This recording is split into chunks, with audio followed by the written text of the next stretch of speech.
March two Dhaka কর্মসূচি ছিল ৬ আগস্টের, কিন্তু কৌশলগতভাবে তা এগিয়ে আনা হয় একদিন আগে। আর সেদিনই পতন ঘটে স্বৈরাচার শেখ হাসিনা, যা ইতিহাসে ৩৬ জুলাই প্রতিরোধের এক দৃপ্ত প্রতীক। সরকারের দিন শেষ তা কি আগেই বুঝে গিয়েছিলেন বৈষম্য বিরোধী ছাত্র আন্দোলনের নেতারা? কেন বা এগিয়ে আনা হয় সেই কর্মসূচি?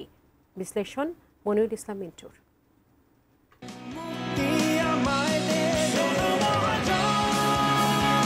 পুলিশের গুলি উপেক্ষা করে ৩ আগস্ট কেন্দ্রীয় শহীদ মিনারে লাখো জনতার অংশগ্রহণই অনেকটা স্পষ্ট হয় স্বৈরাচারের দিন শেষ হয়ে এসেছে।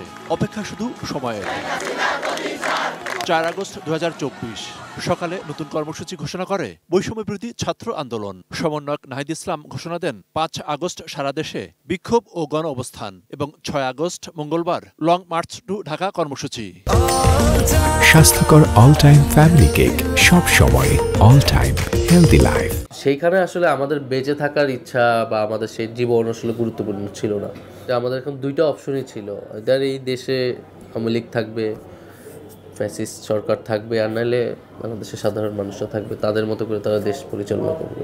সেদিনই সন্ধ্যায় গণভবনে বৈঠকে তৎকালীন শেখ হাসিনার সরকার বিক্ষোভকারীদের ঢাকার কেন্দ্রস্থলে প্রবেশে বাধা দিতে আরও শক্তি প্রয়োগের সিদ্ধান্ত নেয়। তবে এরই মধ্যে আন্দোলনের গতি প্রকৃতি দেখে কর্মসূচিতে পরিবর্তন আনেন বৈষম্য বিরোধী ছাত্র আন্দোলনের নেতারা।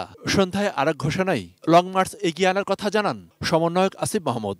আমরা চূড়ান্ত ঘোষণার জন্য প্রস্তুত, আমরা গণভবনের দিকে যাত্রার জন্য প্রস্তুত। এক জরুরি সিদ্ধান্তে বাংলাদেশের অভ্যুত্থান ঘটাতে, নতুন ইতিহাসের অংশ হতে সব শ্রেণী পেশার মানুষকে একত্র হওয়ার আহ্বান জানানো হয়। আমরা আমাদের জনগণের প্রতি, আমাদের ওই শহীদ যোদ্ধারা, আহত যোদ্ধাদের প্রতি আমরা এই দেশের মধ্যে দায়বদ্ধতাটাকে সবার আগে রেখে আমরা লড়াই করার চেষ্টা করেছি। ৫ আগস্ট সকাল থেকেই থমথমে পরিস্থিতি। কি হয় চারিদিকে উৎকণ্ঠা। এরই মধ্যে রাজধানী চাংখারপুল, যাত্রাবাড়ি সহ বিভিন্ন এলাকায় শতাধিক মানুষকে হত্যার খবর আসে। এসব হত্যা সরকার পতনের দৃঢ় অঙ্গীকারকে আরও জোরালো করে। কারফিউ ভেঙে রাজধানীর বিভিন্ন প্রবেশমুখগুলোতে লাখো মানুষ। সব ব্যারিকেড ভেঙে এগোতে থাকে গণভবন, সংসদ ভবন এবং শাহবাগের দিকে। ততক্ষণে পালিয়ে যান স্বৈরাচার শেখ হাসিনা। বিজয়ের উল্লাসে তখন মাতোয়ারা পুরো দেশ। Monirul Islam Mintu, ET news, Dhaka.